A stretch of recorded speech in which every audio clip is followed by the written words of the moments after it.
As consumers, we are bombarded by it at every turn, like the Incredible Hulk being bombarded by gamma rays. But what makes some media endure, while others are banished to the forgotten black hole of obscurity, never to be heard from again?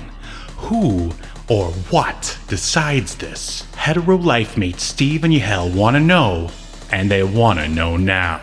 This is Obscurity Now.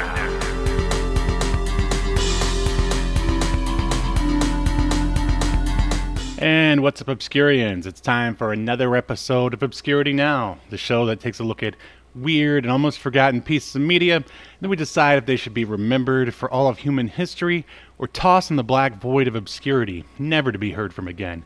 My name is Steve. I'm one of the hosts, and with me is a man who downloaded the Mummies Alive MILF porn by mistake. It's Yahel, sorry, I almost missed the beginning of the show. I was busy regenerating in my sarcophagus. Oh, I thought you were busy watching your MILF porn. I guess you could go both ways. You could do both. Oh, this is a pun on mummy. Yeah, get it, mommy. Oh, okay. So you're still this new sense of humor that you've undertaken, adopted. It's always been that way. What are you talking about? No, Steve. This is I think being a father has changed you, specifically in the last 3 weeks. Oh, you have no idea.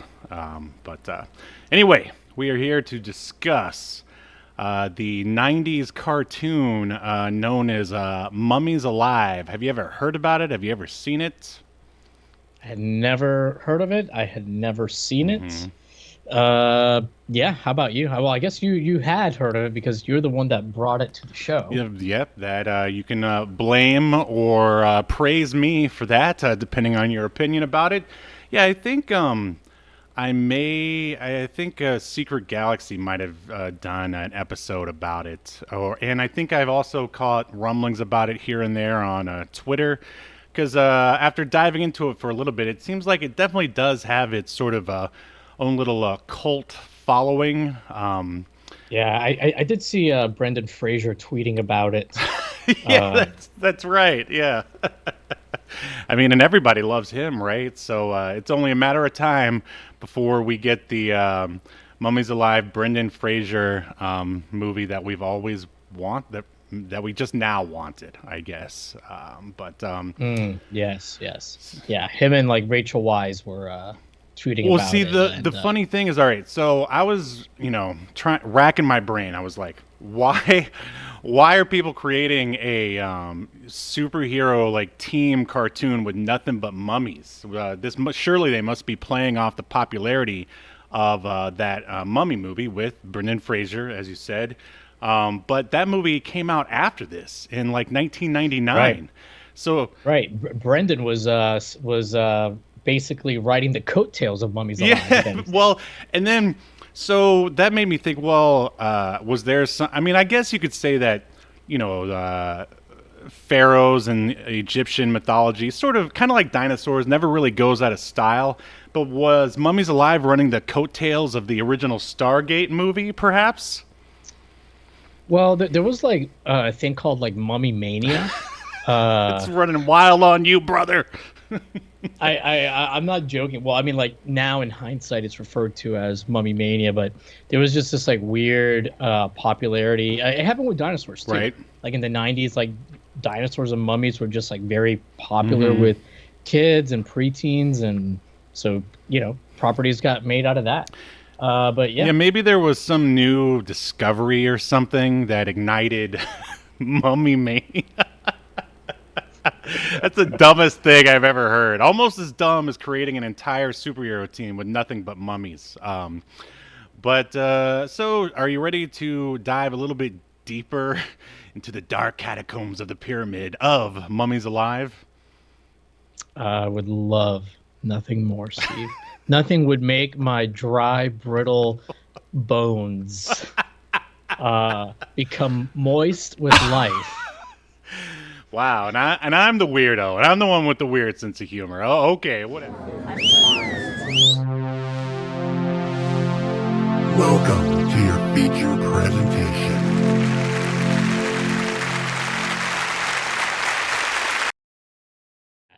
You're trans? Yes, I am a dad. No, transition. You were talking over the Oh, transition. you're transitioning.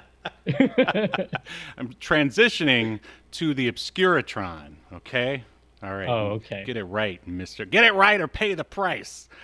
All right. So, once again, we are discussing Mummies Alive, and it ran from 1997 to 1998. One season, 42 episodes. And we watched season 1, episode 1, the pilot, which is called Rah Rah Rah. And it premiered September 15th, 1997. And here's a synopsis. In ancient Egypt, an evil sorcerer named Scarab kills the pharaoh's son, Prince Rapses, so he can become immortal. Entombed alive for his crime, Scarab revives in the modern world and begins his search for Rapses' reincarnation. Is that a typo? It's supposed to be Ramses, isn't it? Sure. I think you're right. All right, so this is directed by one Seth Kearsley. He did 42 episodes of this show, which I would say is that's the bulk. That's all of them. And yeah, that's literally all. Yeah, of them. and then he also directed the animated movie 8 Crazy Nights, an episode of the Where's Waldo cartoon, and Trollstopia, which is also a cartoon. And this was written by Mark. He also directed 3 episodes of your favorite cartoon, Family Guy. Why is that my favorite? You were complaining about it last week. Right. Yeah, damn right I was. You were complaining about them stealing from The Simpsons or something. Well, yeah, I mean, they did, but that... Because remember you... what was it? You were making a plea to Seth MacFarlane, or you're a big MacFarlane... I can't remember what it was. Was I talking about going to the Family Guy themed mini golf? Was that That's it? right, that's right. Why are we reminiscing about only a few days ago? Anything to not talk about this cartoon. Oh, I'm kidding. Yeah, okay, all right, easy there, buddy. All right, so this is written by Mark Edward Edens, and he wrote episodes of one of our favorite shows, which we already covered, Exo Squad, The Centurions, one of Yahel's favorites, Reboot. He loves Reboot. And love the it. New Adventures of Johnny Quest, which are really not that new. Cops, Fighting Crime in the Future Time, Tailspin, the 90s X-Men, original TMNT, G.I. Joe Extreme, which we also already covered, and one of these days we're going to cover RoboCop Alpha Commando. So yeah, this guy has had quite the career. And did you happen to notice what famous person executive produced this show? No, but I did notice that the guy you were just talking about, Mark Edward Edens, his last thing that he wrote was Corn and Peg, which I thought that was like a Pornhub category, but apparently it's some kind of animated thing. You saw it when you were looking for Mummies Alive, the MILF porn? Yes, for my mummy MILF porn. Edward Edens, man, Edward Edens, that sounds like a WCW Thunder jobber, doesn't it? Yes, 100%. Like Tony Schiavone just before, or as the show kicks off, he talks about how mean Mike Enos is going to take on Edward Edens. Yeah. And they're going to WCW Saturday Night, I would say. Yeah, pre-Thunder. Maybe WCW Worldwide would be Absolutely. But anyway, the very famous executive producer of Mummies Alive is the director of Ghostbusters 1 and 2, Kindergarten Cop, and producer of dozens of classic comedies, one Ivan Reitman. Isn't that bizarre? I've never heard of his name, but yeah, I mean, obviously he's done. Oh, he did Stop or My Mom Will Shoot. Yeah. Yeah, and he produced Animal House, and yeah, he's what a weird career. Mm-hmm. So he's done the stuff you mentioned, but also Heavy Metal. Yeah, he produced that one. Yep. And then also Up in the Air. Isn't that with George Clooney? And this is all over. This is his only sort of foray into Saturday morning cartoons. It was the first and the last. Wow, the new Space Jam movie, he did that. He only just passed away last year. Really? Mm-hmm. Mm-hmm. Well, But I wouldn't want to speak ill of the dead, but I mean, it seems like I wonder how involved he is in some of these productions because in 2009 alone, he had 7 films that he produced that came out. That seems, and then other years are similar. So I don't think this guy's doing that much. well, not anymore. I mean, he's basically a mummy Yeah, at this I point. suppose not. Well, it does say he's got like some stuff upcoming. He's got 6 things upcoming, including a Ghostbusters Ecto Force, but maybe he's a ghost in that one now.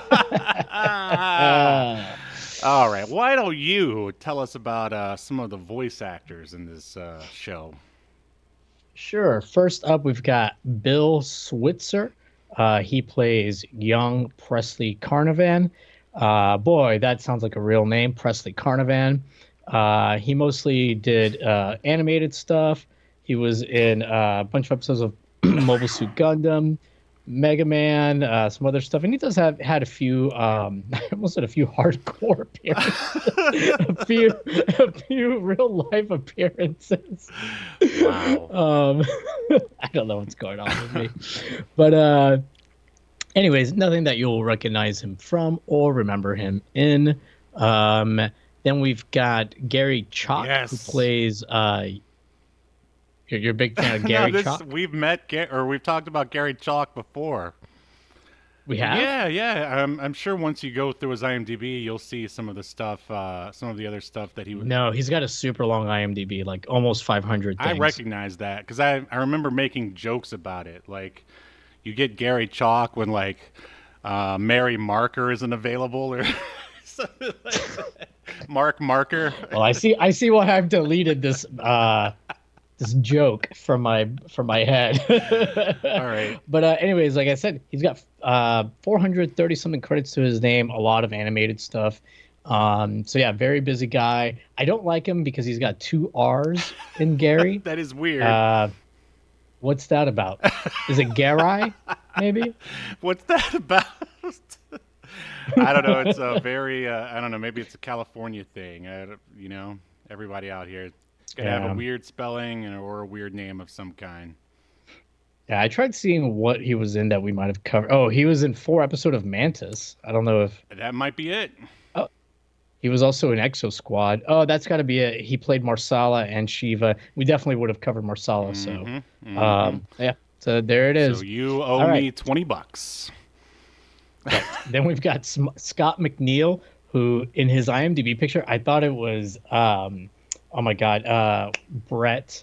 I can't remember his last name. The lead singer of Poison. Oh, Brett Michaels. Brett Michaels, because like he's got one of those like cowboy hats that are all super curled up. He's got like the half kind of. He's got like a soul patch thing going. Sleeveless cowboy shirt. He's the Brett Michaels of like '90s voiceover animation. This guy is going through a midlife crisis in this picture. He looks like he's about 55 years old. He's got 2 giant hoop earrings. He's got a nose earring, like a hoop. The hat that I mentioned, and I didn't even realize this, but his shirt, it's got 2 flaming music notes on it. Like, sounds like he'll be taking us to Flavor Town any day now. Yeah, you catch him at the castle. Yeah, exactly. Anyways, he's got a bunch of stuff to his credits too, 400 something. Again, a lot of animated stuff. And he's known around town for being a badass. You have to be with a hat like that. Up next, we've got Pauline News. I should say Scott McNeil plays Wrath, R-A-T-H, so you can't confuse him with WCW's Wrath. Thank you for making that difference for our listeners. They can't have that. Do you remember who Wrath was? I don't. Was that one of the mummies? Yeah. One of the mummies. Yeah, you sound real confident. It is. Then we've got Pauline Newstone, who plays the voice of Hecka. Also a bunch of voice acting stuff in her resume, but nothing really I know her from. A lot of Bratz cartoons.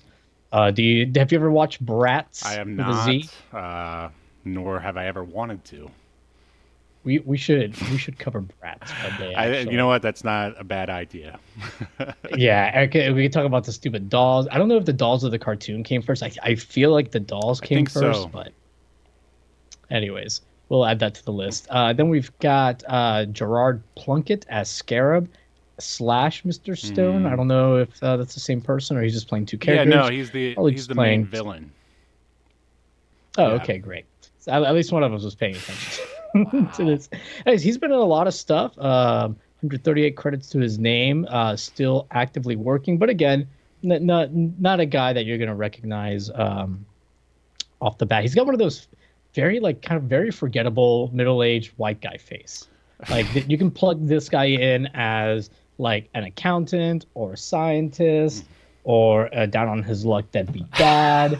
Wow, this is getting oddly specific. I'm just saying, he's got one of those faces. Okay. I don't know what that means. Cree Summer plays Nefertina. Yeah. Nefertina. Now that was Nefertina is one of the mummies, right? That's right. The female mummy. Okay. So this actress been in a bunch of stuff too, 300 something, blah blah blah. Again, a lot of animated stuff. Rugrats, the Patrick Star Show, which I guess is a spinoff from SpongeBob. She was in the Super Mario Brothers movie. She just did like random voices, done a few live action things, but nothing live action wise that I really was like, oh, I know her from that. Oh, she's the witch. No, she's not. Never mind. Sorry. Thought I saw something in her IMDb that caught my eye, but I was lying. Then finally, we've got Alec. Well, we've got two more. Alec Willows, he plays Mr. Hepplewhite. I just lost him. Okay, Alec Willows, again, a bunch of animated stuff. He was also in Psych for an episode, but that's the only like live action thing I saw. Then we've got Dale Wilson, not to be confused with Dade Wilson. He plays the voice of Jackal. He's again been in a bunch of stuff. Now this guy actually has like a good mix of live action and animated stuff, but mostly animated stuff to his name. Nothing particularly of note for me though, unless you're a fan of Linguini from Puka. Are you speaking English to me right now? What about Martin Mystery? Did you ever watch that? I may have caught a couple. Actually, I read the comic book, Martin Mystery comic once. It's true. Oh, okay. Well, yeah, maybe you're a fan. But that does it for our cast. All right. A plus work there. So are you ready to dive into the episode? Yeah, hopefully Dale Wilson's character gets killed because he was also in Reboot. So, But you love Reboot. He doesn't. No. So the opening theme plays. It's very Tom heavy, especially at first. What do you think of the theme here? This was really bad, I thought, the theme. And it was also like I don't know, maybe it was just me, but it seemed to be mixed pretty poorly also. Like the lyrics, like in the the verse, I guess, once the lyrics start up, I found them pretty hard to like hear and understand.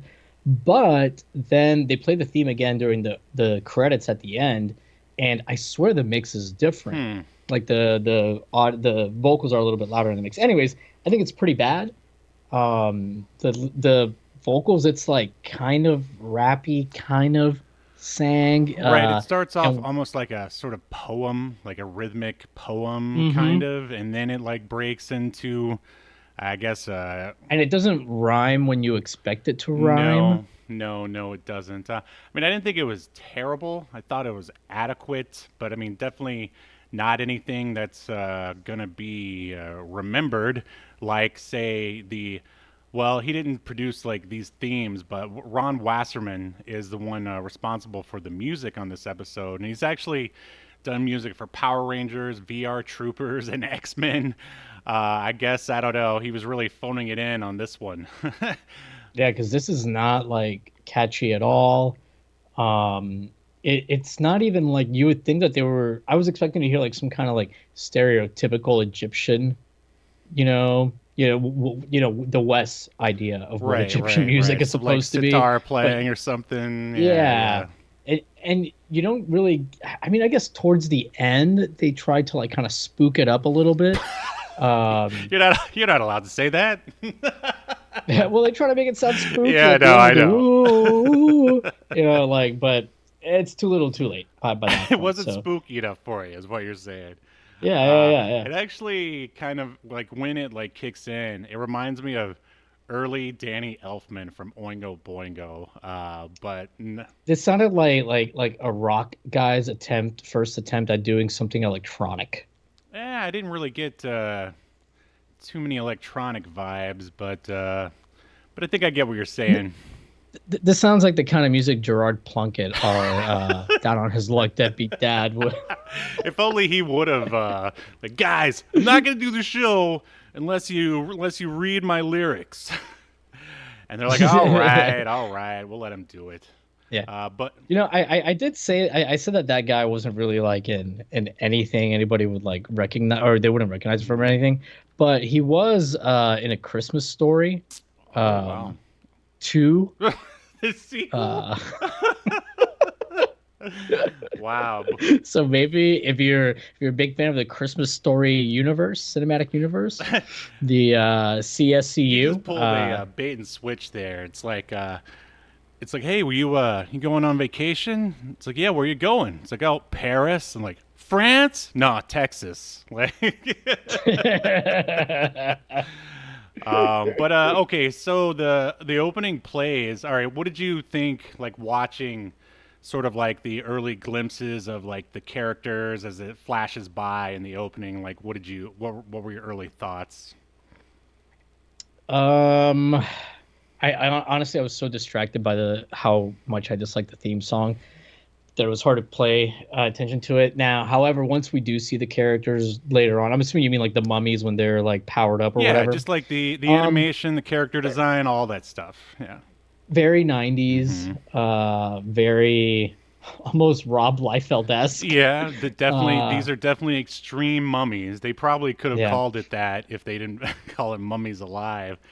yeah. Um, They could have called it Levi's 501 button-up mummies. it's Uh, just a mummy with nothing but made out of denim and buttons. like the wrapping is just Yeah, denim. yeah, yeah.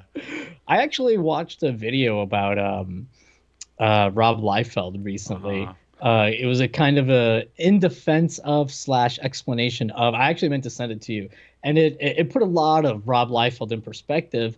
And I had never really. I know we're on a tangent here, but I had never really seen Liefeld's like early Uh stuff. huh. Um, he can do anatomy. He can do everything fine. Hmm. Just later on, he like made things. It's actually Todd McFarlane's fault, basically. Oh, Uh, but anyways, I'll send you the video. yeah. That But sounds pretty interesting. But yeah, no, I agree with you. I like the character design of the mummies. And like the animation, I would say it looks like it's a mix between like I don't know, somewhere between Captain Planet and Gargoyles is Mummies Alive. yeah, yeah, I can see that. Funny enough, I did read that I can't remember if they were like the creators or maybe the Yeah, writers. some of the main writers, yeah, they worked on Gargoyles. Yeah, I saw that. Yeah, they worked like on season 3 of Gargoyles, and people were saying, I guess critics were saying that later on, Mummies Alive, basically borrows heavily, I Hmm. guess, from some of the stuff that they used in Well, Gargoyles. I mean, So you got the theme of the heroes being like heroes at a time, basically. So yeah, they got that going. Yeah, this actually. but they don't have Jonathan Frakes or Marina Sirtis here or Michael Well, Dorn. I So hear the this is janitor on Enterprise was the same janitor on Mummies Alive. Does that count for something? I checked. There were zero Star Trek connections here. I know you did. Okay, so we open up. It's we're in Egypt. It's at night. We see some pyramids, and it's in black and white. Obviously, they're harkening back to the original Mummy movie here. A British guy is standing in front of this like large stone door, and of course, his like workers who are like locals, they're saying it's cursed. Don't open it. But he's British, so of course he has to. Um, he goes inside and ventures in. He's looking around, and then bam! Well, I do like how when the door gets opened up, it's getting like pulled by like a truck or something, with a chain on it. The door opens up, and the British guy goes, "I did it!" Like, he didn't do anything. Right. Didn't I? Didn't I? Yeah. Then he eats some crumpets. Yeah, British right. He just sat there and drank tea the whole time and watched Yeah. Monty He Python. took three of his teeth and twisted them out of place Oh, that's disgusting. in celebration. Oh, That's man. what they do. Right. So, yeah, basically a scary-looking pharaoh guy shows up. It turns out later that this is the main villain, Scarab, and he's got, basically he looks like your typical pharaoh. He's got some glowing red eyes, and he comes after him, and we get a awesome transition here, which I was not expecting this. The glowing red eye, like, takes up the whole frame, and then when we pull out, we're in, like, a present day, and we're now looking at a red light. A strip club. Oh, yes. What were your thoughts when you saw the transition? Yeah. No, you're right though. In all seriousness, pretty well done, and not something not the kind of thing you saw very often in the '90s, and even late '90s in animated stuff Right. for kids. So it gave me hope. But those hopes, Steve, were dashed. Oh, wow. As things I continue. guess we shall see. All right, so now we get some two extreme 90s kids with skateboards. They're standing atop a steep hill, and one of them says that basically our hero, Presley, says he'll race the other kid to the bottom. And the other kid's like, no, it's too steep. But Presley, he's got that 90s too, dude. So, of course, he just goes ahead and skates on down. Yeah. And then he is in his mom's office, and she is on the cell phone talking, like barely even acknowledges him. I feel like the whole purpose of this scene is to show that his mom is like a curator at this museum. He takes some money from her purse and sort of just stands. Well, he doesn't just take it. He gets her attention and basically it's like, hey, can I have this? And she's like, yeah, that's fine. Yeah, Presley doesn't steal it. Yeah, I wasn't. I was gonna fill in the rest, but thank you. Well, I don't want. Okay, I just don't want you to vilify our young prince. Well, especially since he's a prince of color. Like we can't have that. But I will say it's good that he is, because otherwise it wouldn't make any sense. Yeah, it would make no sense if he was like a white kid. Right. Which, I mean, hey, it was the 90s. I'm kind of surprised that he wasn't. Yeah, that's what I was gonna say. I'm like, this was the 90s. I'm surprised everyone wasn't British. But yeah. So yeah, kudos to them for trying to make it. I don't want to say realistic because these are mummies that are alive. Well, make it make sense. Kudos to them for putting in a little logic. Yeah, I mean, basically, it comes from a place of historical context, as we're about to see. So now Presley is at the vending machine in this like vast museum that has tons of like Egyptian artifacts in it. He hears a spooky voice calling him, and he walks past some pharaoh statues, and they all look at him or appear to look at him. You don't know what's going on yet, because this is the world of Mummies Alive. And he trips over a sarcophagus of a cat. And I like that they bothered to show him, like, feel empathy for the dead cat. Like, I don't know what. Well, but it was weird. He's like, oh, I feel bad. Yeah. That this cat died. But then he goes, oh, what do I care? I don't even like cats. Yeah, exactly. Like, well, all right, this was, I guess, the first sort of stab at humor, which they definitely, in the middle parts, like in between the action scenes, they definitely try to inject some humor into this to, I don't know. You can be the judge on whether it's effective or not. But anyway. It's not. So a pharaoh statue grabs him, and then Presley runs. And then and this is when it gets a little weird. So he decides, I mean, I guess he's running for his life and he's scared, but then he hides inside one of the Egyptian sarcophaguses. Would that have been your first hiding spot, your first choice? No, especially considering that at one point he goes outside. But wait a minute. Don't you have a casket in your living room? I figured it would be... It's a coffin. Oh, okay. That makes... The casket closes on a hinge. Is that really the difference? Explained this before. Yeah.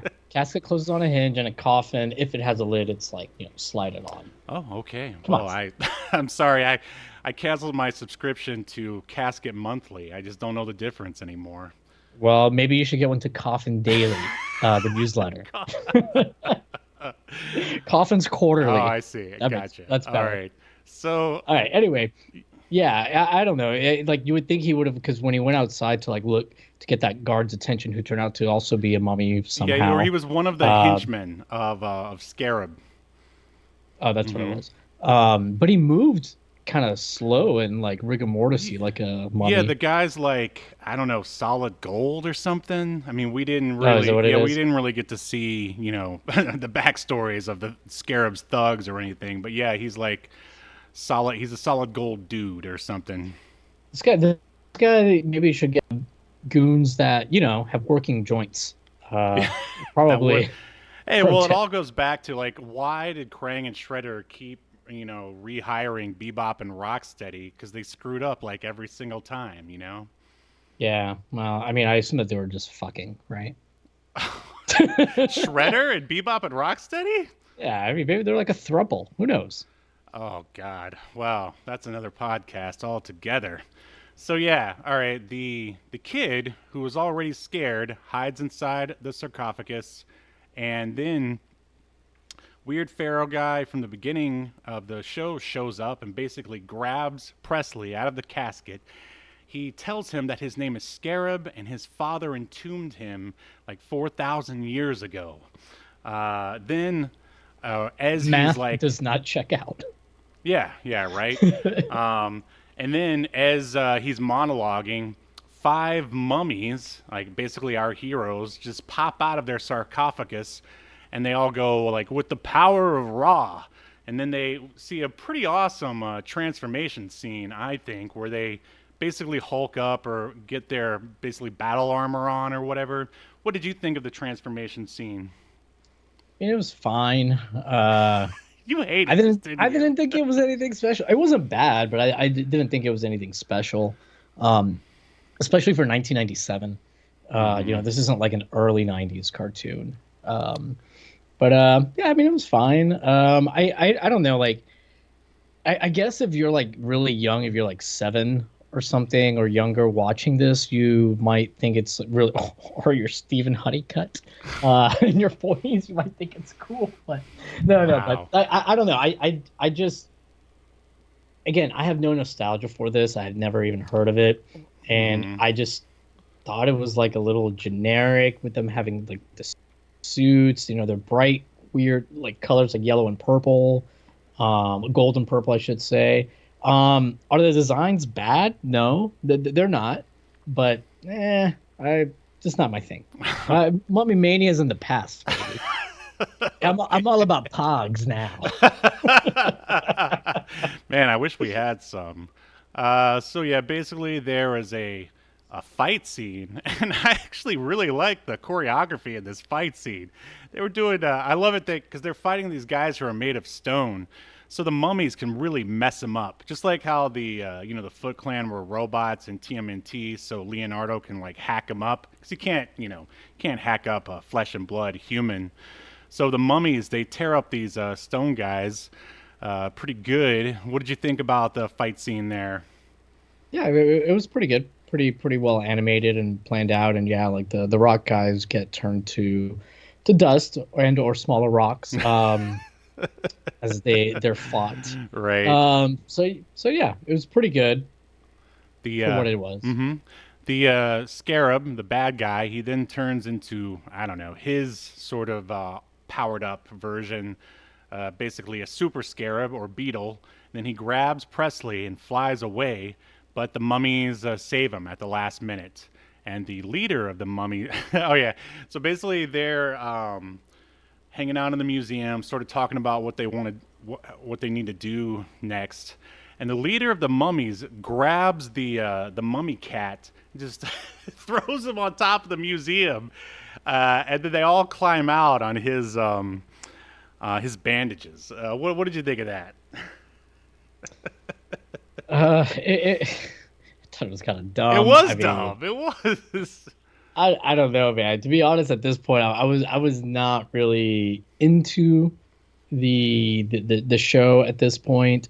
Again, it's fine. I mean, if you're a little kid, it's fine. I don't know. I don't find any of this particularly attention grabbing, unless you're super super young. Like, I don't know. All right. I don't know. I just didn't like it. I mean, this is like post where X-Men cartoon. You got to come with something a little stronger. Of course, like they are. I mean, they did 5 mummies, Yahel, and this brings me to the point. Okay, so can you name all of the Universal monsters off the top of your head? I can't even name one of these mummies. What? I thought no, that's not what I'm asking. Nefertina. That's not what I'm asking. I know that's not what you're asking, but so my answer. I mean, there's the mummy. There's Dracula. I almost called him the vampire guy. King Kong, is that one of them? No, Jesus. All right. Okay. All right. Hold on. Are you Googling it? No, look at my hands. So there's who did I say? The Dracula, the mummy. Mm-hmm. Do you want some help? Is there? Yeah. Give me a clue. Give me a hint. Well, one starts with F, but it's not actually his name, but everyone thinks it's his name. Frankenstein, the monster. Frankenstein, yes. And then we'll be here forever, so I'll just finish up here. The creature from the Black Lagoon. Well, anyway, if you look at the Universal monsters, Hey, well, what's the 5th one? Is there? Go one more. You said, can you name all 5? I just said, can you name all the Universal monsters? Oh, I'm sorry. Let's see: Mummy, Dracula, Wolfman, creature from the Black Lagoon. Yeah, it's the Wolfman. So would you the furry look at all those guys and be like, hey, you know what's gonna make me a lot of money? 5 mummies.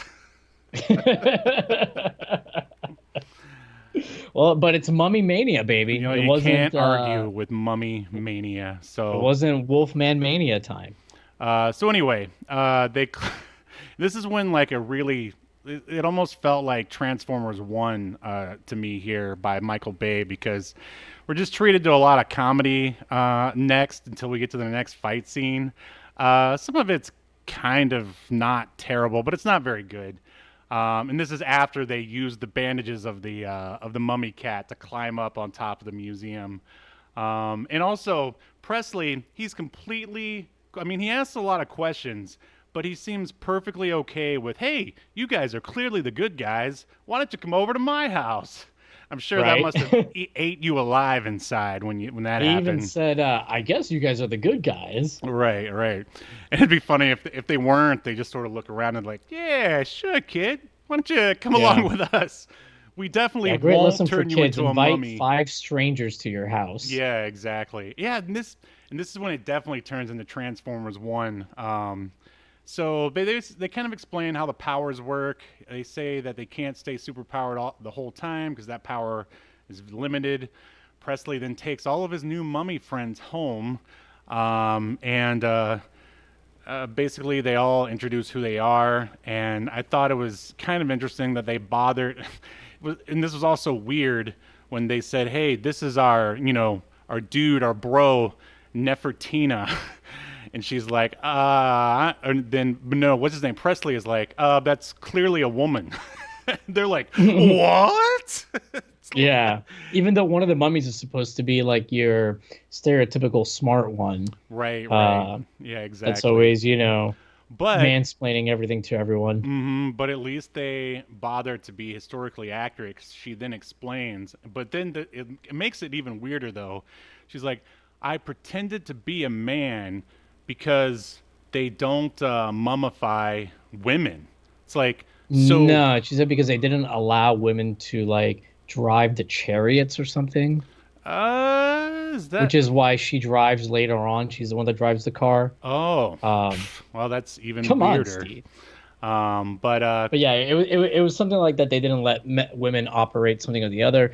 But yeah, like you were about to, I think the point you were about to make is still valid, which is that, well, once she was mummified, they would have noticed. Yeah, hey, right. This is a woman. But maybe at that point they're like, oh well. Yeah, well, you just got to roll with it at this point, I guess. So and then we're back at the museum, and we see I do think like I find it funny when that scene came up though when he said like, oh, this is clearly a woman, and she's like, oh, I was pretending to be a man. I'm like, oh man, if this came out today, there'd be a certain subset of the country that would be like all mad. Oh, they're trying to teach our kids to be trans. yeah, Bro, it's just part of the plot, bro. right, Relax. right. Well, apparently, Love there's quite a large male fan base for Nefertina because I saw quite a bit of fan artwork of her Oh while I was boy. looking around for the Obscuritron here. But anyway, Presley's mom, oh yeah, we're back at the museum. Presley's mom doesn't seem worried about the fact that her son is just missing, but she does care about the fact that uh, I guess the billionaire who sort of fronted the money for the exhibit that she's running, he wants to shut everything down. And it's his name is Mr. Stone, and it's Scarab, whatever, in disguise. And he wants to shut it all down and send it back to Egypt because they later explain the mummies can't live without their sarcophagi. Um, and of course, his mom doesn't want him to shut it down because this is her career we're talking about here. You know, screw Stone and his billions of dollars. This is her career. Right. So back at home, Presley. Let's see. Oh, there. Well, you were not kidding about some of this Nefertina fan art. Oh yeah, basically they keep calling Presley Ramses, and that's because he's a descendant of the pharaoh Ramses. He hides the mummy in his room because his mom is coming home, which definitely reminded me of the Michael Bay Transformers movie. They have like the exact same like stupid scene in that movie, and there's a lot of sort of kind of I don't know eye rolly or not too terrible. Oh, they're mummies and they don't understand modern technology. Why is the TV talking to us? Blah blah blah. That sort of thing. Did that stuff like eat away at your soul, or what were your thoughts on it? um, Wait, my thoughts on what? You're too busy looking at Nefertina fanfic, I aren't am you? looking at this Nefertina fan right now. Let me close the window. No, like Sorry, what? basically their little misunderstandings about how modern technology work. Oh Like, yeah. I did hate that. Like, why does the smart guy know what a cell phone is, but nobody else does? When they have all been around each other the whole time. Whenever the cell phone came about, like, I hated it. But I'm trying to keep in mind the audience that this is meant for, dumb children. So and 40-year-old man babies. yeah, well, you watched this as a child, right? I did not. This is my first time watching it too. I'd never heard of it. So you can go straight to hell, Yahel. So mom comes home and tells Presley that Mr. Stone is packing up the exhibit. I love that, she just comes home and dumps all of her problems on her like 13-year-old son. Yeah. But it's just basically so he can tell the mummies that their sarcophagi are being sent back to Egypt and they can't live. And that's when they tell them that they can't live or live. Is that even the right? They can't exist without their sarcophagi. They then go steal an SUV by using magic.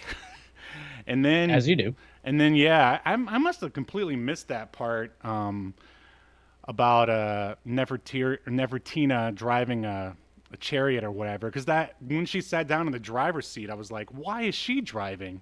But I guess Oh, you don't think women can drive? I guess maybe a year should go with Brendan Fraser to the Mummy Time. That's what The that's Mummy the official Times? historical. I just don't name. think 40,000-year-old mummies should drive. You hell, is that so Well, wrong? she's 4,000 years old, right? I think is Something like that, yeah. And the thing that I find hilarious about this, so they're in the SUV. Of course, Nefertina can't drive because she's 4,000 years old, as Yahel said. And there's a kid, like it's at night, there's a kid playing in the park, completely alone, no parents around or anything, and they almost run him over. And now, it's played for laughs and everything, but it's like, that's not realistic. why is he in the Right. park at night with no friends, no adult supervision, But I'm sure they just were like, "Hey, this will be funny to have them I don't almost know. word Maybe over he's a really child." into mummies, and none of his friends like him because of that. Maybe the '90s mummy mania is waning, and his like friends at school are like, "Come on, man, this is Pog's time." What the mummies need to do is turn heel, start wearing black shirts with MWO, Mummy World Order. There you go. That'll fix Yes, everything. yes, Uh, exactly. so basically, they drive back to the museum. Scarab and his henchmen, they hijack the museum truck that has all the sarcophagus on there, which, I mean, I get it. This is just to set up a battle. Since Mr. Stone slash Scarab has so much money, you think he could have just bribed the drivers to go where he wants them to go. But, we got to have another battle. So we do, and Scarab almost gets Presley, but then they're on the back of the truck. He grabs Presley, and again, he's going to do something with him. But then it's the old classic. He gets hit by a bridge or something. Hmm. And then we get the classic, "Oh, I will get those mummies, even if I have to shatter the world." Uh, Yeah, which I actually thought that was kind of a cool, yeah, I actually like that line. yeah. And then basically everyone goes home after that. And that is the pilot episode of Mummies Alive. Anything else to add to any of that? No, no, no. We can go ahead and render our verdict unless you have something Yeah, no, to I add. mean, I will say that this fight scene compared to the first one was not as good. I don't exactly know why, but maybe they just didn't have it choreographed as well. But yeah, let's go What did you ahead. think of the quality of the animation in general? I thought it was pretty good for the 90s. I mean, of course, like better than like a Captain Planet or James Bond Jr., but not exactly up to snuff with a Batman the Animated Series or Yeah, Gargoyles. Like I'd say it's somewhere in the middle. yeah, I would agree. It's certainly not bad. Hmm. It has that '90s look to it, as you would expect. It kind of reminded me a little bit of the animation in the Spider-Man cartoon. Hmm. I could see Um, that.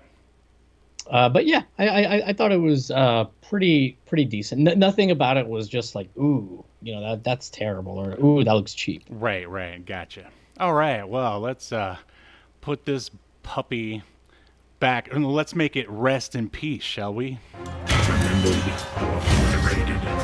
That is the question. All right, Mr. Velazquez, do you think Mummies Alive should be remembered for all of human history or left in the dark catacombs of a pyramid, never to be seen by human eyes again?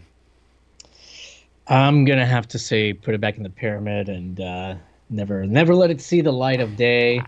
Wow. I just found it to be pretty boring. The characters I didn't think were that interesting. They're kind of generic.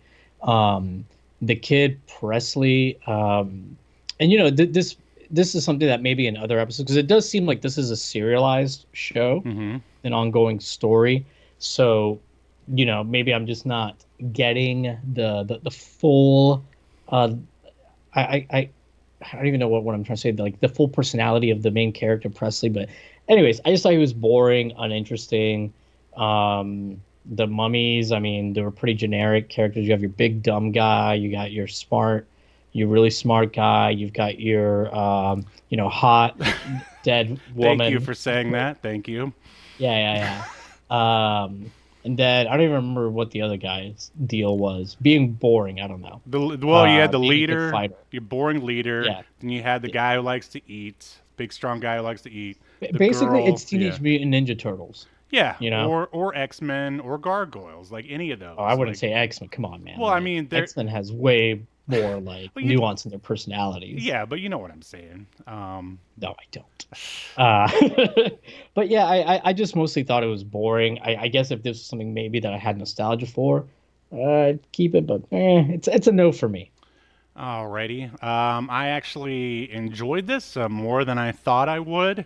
I mean, it's definitely, I'd say, like mid tier as far as like stuff like this goes. I wasn't annoyed really by anything except for like some of their attempts at humor, but that wasn't enough to make me like completely hate it. This wasn't like a Biker Mice from Mars for me, where I, immediately went and watched more episodes afterwards. But I am kind of intrigued to see where this ridiculous premise would go for 42 episodes. So I'm gonna say we'll keep it. So that means it's a stalemate. It's just in, those pathetic podcasters known as Obscurity Now have once again rendered a verdict of no contest. That's right, a stalemate. They've wasted everyone's time. They are just as lazy as Congress and twice as corrupt. Boo, I say, tar and feather 'em. Get out the guillotine. Boo to stalemate, and boo to Obscurity Now. All right. Anything else to add before we sign off? No. I think I am good. Oh, I have a question I'd like to ask you. What do you have any? Are you doing anything for Halloween? No, not really. At least as of now, I don't have any plans. I mean, I'm going to Halloween Horror Nights. Oh, your favorite. I guess, yeah. Well, this year we got the stupid fast passes, so at least be able to see more than 2 houses. But Right. but I'm looking forward to it, but also not because there's just so many people and Yeah. gotta go down to Orlando. I honestly think this will be the last year I probably go. But what about you? You got some kids you're gonna scare in the neighborhood? Maybe have Mummies Alive playing outside your house and be like, hey kids, this is the kind of entertainment that you could be watching had you been born 20 years ago or Well, whatever. as much as I would like to hand out candy to kids, they don't really can't get into my building to even trick or treat, and I'm the only one who has a kid in this building. So, but no, I'll be taking Blade trick or treating to one of the neighborhoods that's more well off than mine. And I mean, that's basically it. We might try to go to some sort of kiddie Halloween event because he's afraid of everything, and there's no way he could last at Horror Nights. Plus, I think he's too young anyway. So yeah, that's basically it. Steve, I know that you said you might watch more of this show. I want you to know that the last episode of Mummies Alive is titled "Show Me the Mummy." That's so bad it's almost good. Almost. Yeah. So just this is what you're gonna be having to contend with. There's also an episode named. I'm sorry. I said I doubt I'm gonna make it that far, but continue, please. There's a Honey, I Shrunk the Mummies. There's an episode called True Believer, which I'm assuming Stan Lee is mummified in it. He wasn't even dead then. I'm just saying. The Bird Mummy of Alcatraz. Monster Truck Mania. Monster, get it? So anyways, there's a bunch of these awful names. They're just having fun, man. You can't blame them for having fun, can you? Okay. All right, or maybe you can. I don't know. All right, ladies and gentlemen, if you made it this far, it would be great if you would subscribe or share or give us a like. That would be awesome. And we will be back next Sunday as we continue to unearth more obscure media only on Obscurity Now. See you next time. I'm having a weird day. The name's Adam. Where I'm from, I'm known as the Zero Thief. Depending on who you ask, some might say I'm the best thief. But believe it or not, even the best screws up every once in a while, and that's what I did, and I had to make a fast getaway. I ended up crash landing on this bizarre planet. Turns out, I didn't get away fast enough. These winged freaks followed me here. It's just us here, Zero Thief, on this empty backwoods planet. So start talking, either to me or my blade. Okay, I do have something to tell you. It's about the planet. It's not that empty. Come on, man. I thought you were gonna duck. Cut me loose. Cut me loose. Behind you. Whoa. Thought I was done for. was going to be a light snack for a snarling creature, but then she showed up, riding on the back of one of those monsters like it was nothing, and with a wave of her hand, the other razor-toothed beast just stomped away. I'd never seen anyone like her before in my life. I thought I'd say something clever. Thanks, have you seen my ship? She gave me a look that said more than words ever could, because I think she was trying to read my mind or something. And from there, things just got even weirder. Escape to Earth. 36 pages of insane dinosaur action. Issue 1 available now at reptilianmedia.bigcartel.com, featuring a variant cover by Sean Forney. Act now while supplies last. You've been enjoying Obscurity Now, a podcast that's recorded live to tape and streamed to Twitch and YouTube. Subscribe so you never miss an episode or hilarious quip. Take us with you by following the download links provided in the show notes to wherever you get podcasts. And take notice of our various social media links. If that's what you're into, I'm not here to judge. And make sure you join us live next week at 6 p.m. Eastern, 3 p.m. Pacific as we continue to discuss more obscure media only on Obscurity Now.